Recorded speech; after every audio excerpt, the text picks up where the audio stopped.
क्या आपको पता है कि कार में 3 जगहों पर इंजन रखे जाते हैं? हमें समझ गए, आधे लोगों को पता होगा और आधे लोगों को नहीं पता होगा। और जिनको नहीं पता उन्हें तो पूरी वीडियो देखनी है, और जिनको पता है उनको भी वीडियो देखनी है, क्योंकि मैं इस वीडियो में ऐसी कुछ इंटरेस्टिंग चीजें बताऊंगा जो तुम्हें भी शायद नहीं पता होगी। और ये इंजन की प्लेसमेंट काफी असर डालती है कार परफॉर्मेंस पर। और एक इंजन प्लेसमेंट तो काफी पसंद है उन लोगों को जिनको अपने गराज में एक बीस्ट पावरफुल कार चाहिए, और ये मेरी भी फेवरेट है। इस वीडियो में ये भी बताऊंगा कि वर्ल्ड की फर्स्ट कार कौन सी थी और उसमें इंजन किस जगह पर रखा गया था। और आज हम ये भी जानेंगे इंजन प्लेसमेंट टाइप्स और उनके फायदे नुकसान, और कौन सी प्लेसमेंट किस कार के लिए बेस्ट होती है। अगर एक तुम्हारी तरफ से मेरे को सब्सक्राइब मिल जाता तो चुप, बिल्कुल चुप। चलो शुरू करते हैं अपनी वीडियो बिना समय तुम्हारे अपने खुराफाती भाई के साथ। कार्स में इंजन की प्लेसमेंट 3 जगह होती है। पहली फ्रंट, जो अक्सर तुमने इंडियन कार्स में देखने के लिए मिलती है। दूसरी मिड इंजन प्लेसमेंट, जिसकी कार्स तुमने देखी होगी पर तुम्हें नाम नहीं पता होगा उनका, और पता है तो जल्दी से कमेंट करके बताओ। तीसरी रियर इंजन प्लेसमेंट, जो तुमने पक्का नहीं देखी होगी और मैं भी देखी हो, क्योंकि वो अपने एक इंडिया कार ब्रांड की कार है, वो बहुत ज्यादा पॉपुलर भी है, बट वो डिसकंटिन्यूड हो चुकी है। अगर उसका भी नाम पता है तो जल्दी से कमेंट करके बताओ। तो चलो थोड़ा पीछे की तरफ चलते हैं हिस्ट्री में और देखेंगे कि पहला इंजन किस तरफ रखा गया था। जो पहला प्रैक्टिकल मॉडर्न इंजन था वो एक गैसोलाइन इंजन, आइस इंजन था। अरे ये वाला नहीं, ये वाला इंटरनल कंबशन इंजन था, जो डेवलप करा था कार्ल बेंज ने 26 जनवरी 1886 में। फिर वो उसे एक 3 व्हील स्ट्रक्चर में फिट करते हैं। आज की डेट के ऑटो रिक्शा ऐसे ही तो हैं,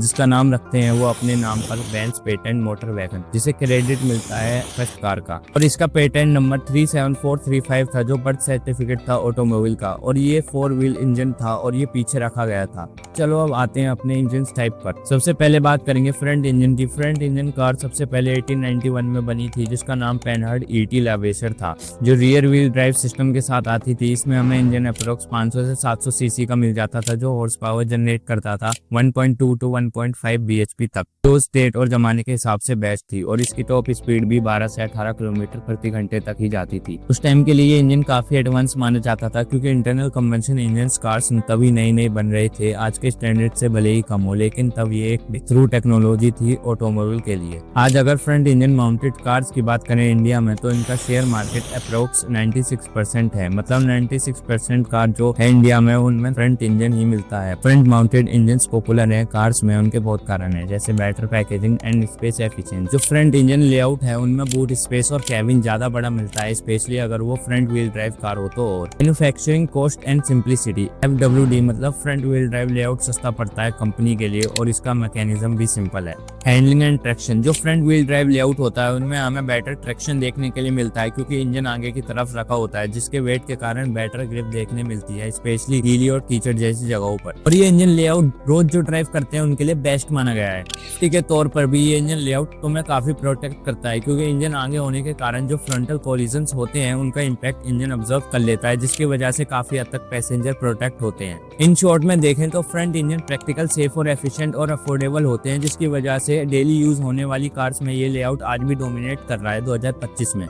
इसलिए आज भी इंडिया के बड़े ब्रांड ज्यादातर अपनी कार्स में front mounted engine layout use कर रहे हैं, जैसे मारुति सुजुकी की Baleno, Brezza, grand Vitara, Mahindra में थार, XUV 700, टाटा मोटर्स में पंच, सफारी जैसी कार्स में ये इंजन लेआउट पॉपुलर है। अब बात करेंगे दूसरे मिड इंजन लेआउट की। जो first mid mounted engine car बनी थी वो नॉर्मल सड़क के लिए नहीं बल्कि रेस ट्रैक के लिए बनी थी, और उसका नाम ऑटो यूनियन टाइप C था, जो यूज हुई ग्रैंड प्रिक्स रेस कार के तौर पर। इसको डिजाइन करा था फर्दिनांड पोर्शे ने 1936 में। इसमें हमें मिड माउंटेड V16 इंजन मिलता था, जो डोमिनेट करता था ग्रैंड प्रिक्स रेसिंग में। बट अगर रोड लीगल कार्स में बात करी जाए तो उसमें फर्स्ट मिड इंजन बोनेट डीजेट में मिलता था 1962 में, जो आगे चलकर मात्रा डीजेट के नाम से जानी गई। ये एक फ्रेंच स्मॉल स्पोर्ट्स कार थी जो यूज करती थी मिड इंजन लेआउट, जो प्लेस था ड्राइवर के पीछे बट रियर एक्सल के आगे। वहीं अगर ऑटो यूनियन टाइप C की स्पेसिफिकेशन की बात करें तो इसमें हमें रियर व्हील ड्राइव मिलता था, 6.0 litre super charge V16 engine मिलता था, जो पावर आउटपुट 320 bhp तक देता था, और इसकी टॉप स्पीड 340 किलोमीटर प्रति घंटे थी। ये 0 से 100 तक मात्र 5 सेकंड में जाती थी। बट वहीं अगर अपनी फर्स्ट रोड मिड इंजन मात्रा डीजेट की बात करें तो इसमें भी हमें रियर व्हील ड्राइव मिलता था, और इसमें engine Renault 1.1 litre inline 4 use करा था, जो पावर आउटपुट देता था 65 से 90 bhp तक, और डिपेंड करता था उनके वर्जन पर। की टॉप स्पीड 165 से 190 किलोमीटर प्रति घंटे तक जाती थी। 0 से 100 ये 13 सेकंड में जाती थी। बट मिड माउंटेड इंजन जो थे वो ज्यादातर ज्यादातर हाई परफॉर्मेंस वाली स्पोर्ट्स कार और सुपर कार्स में यूज होते हैं, कार्स में जैसे फरारी, लैम्बोर्गिनी, मैक्लेरन। बट अगर इंडिया मार्केट में मिड इंजन मार्केट शेयर देखें तो सिर्फ 0.1% ही है, क्योंकि ये इंजन सिर्फ बने हैं सुपर कार्स और बीस्ट कार्स के लिए। मिड इंजन लेआउट पॉपुलर थे रेस कार्स और सुपर कार्स के लिए, बिकॉज ये ऑफर करते थे सिग्निफिकेंट परफॉर्मेंस एडवांटेज जो ज्यादातर वेट डिस्ट्रीब्यूशन और बेटर हैंडलिंग के लिए थे। क्योंकि ये इंजन कार के मिड में प्लेस होता है जो 50:50 फ्रंट रियर बैलेंस प्रोवाइड करता है,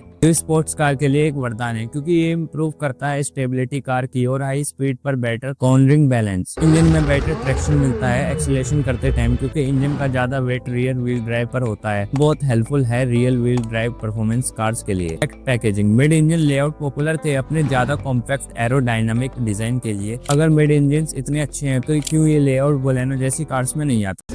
भाई साहब कुछ ज्यादा नहीं हो गया ये?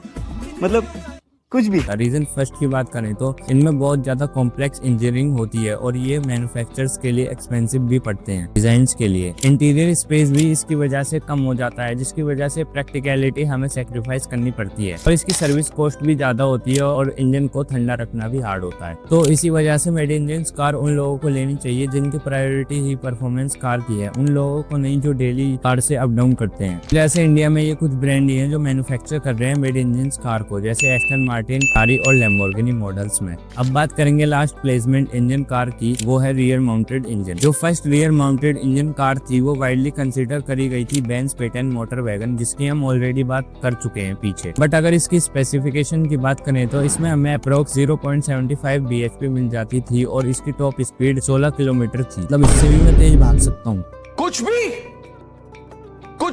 इसके बाद 1930 में वॉक्सवैगन लॉन्च करते हैं अपनी वॉक्सवैगन बीटल को, जो डिजाइन करी थी फर्दिनांड पोर्शे ने। तो ये car one of the most famous early car थी विद रियर माउंटेड इंजन। तो और इसी गाड़ी ने ही रियर माउंटेड इंजन को पॉपुलर करा था। 290 सीसी इंजन मिल जाता था, तो पावर आउटपुट करता था 23 bhp और इसकी टॉप स्पीड 100 किलोमीटर प्रति घंटे थी। 2025 में रियर माउंटेड इंजन का लेआउट काफी रेयर हो गया है। ज्यादातर modern engine cars front engine या mid engine for performance car layout use करते हैं, फिर भी कुछ हाई परफॉर्मेंस कार्स अब भी रियर इंजन सेटअप यूज करते हैं। जैसे एग्जांपल फोर्स 11 ऑल वेरिएंट्स में रियर इंजन मिलता है। Smart EQ fortwo one of the very few electric car है जो रियर माउंटेड मोटर के साथ आती है और कुछ किट कार्स और रेप्लिकाज में देखने मिल जाता है। और इस प्लेसमेंट के साथ हमारी नैनो भी आती थी बट वो डिसकंटिन्यूड हो गई, तो भाई एकदम से रियर इंजन खत्म ही हो गई। There are some reasons. Handling issue tends to oversteer more easily, mean जब एक कट या मोड़ आता है तो इंजन पीछे होने के कारण अगर कार स्पीड में होती है तो टायर अपना ट्रैक्शन खो देते हैं, जिससे कार स्लिप होकर अपना बैलेंस खो देती है, जिसकी वजह से एक्सीडेंट होने का चांस काफी बढ़ जाता है। Modern safety standard and crash structures बनाने हार्ड थे कंपेयर टू फ्रंट और मिड इंजन लेआउट से। फिर mid engine layout super cars और परफॉर्मेंस ओरिएंटेड कार्स में काफी पॉपुलर होने लगे और इन्हें बड़े बड़े ब्रांड यूज करने लगे लाइक फरारी, मैक्लेरन। और वहीं पर जो फ्रंट इंजन लेआउट था वो डोमिनेट कर रहा था एवरीडे कार्स में, SUVs में। वीडियो का कंक्लूजन निकाले तो फ्रंट इंजन लेआउट इसलिए बेस्ट है क्योंकि ये लेआउट एवरीडे कार्स के लिए बहुत अच्छे माने जाते हैं और SUVs के लिए भी। वहीं अगर मिड इंजन लेआउट की बात करें तो ये लेआउट उन बीस्ट कार्स के लिए है जो रेसिंग कार और परफॉर्मेंस कार्स के लिए होती हैं। वहीं अगर रियर की बात करें तो बहुत कम कार्स हैं जिसमें ये लेआउट यूज करा जा रहा है due to its weight ratio और ओवर स्टीयरिंग, जिसकी वजह से वो अनबैलेंस जल्दी हो जाती है रियर इंजन के साथ। इस वजह से लेआउट को काफी कम सुपर कार्स यूज करती हैं अपने मॉडल्स में। वीडियो इन्फॉर्मेटिव लगी हो तो लाइक सब्सक्राइब कर देना।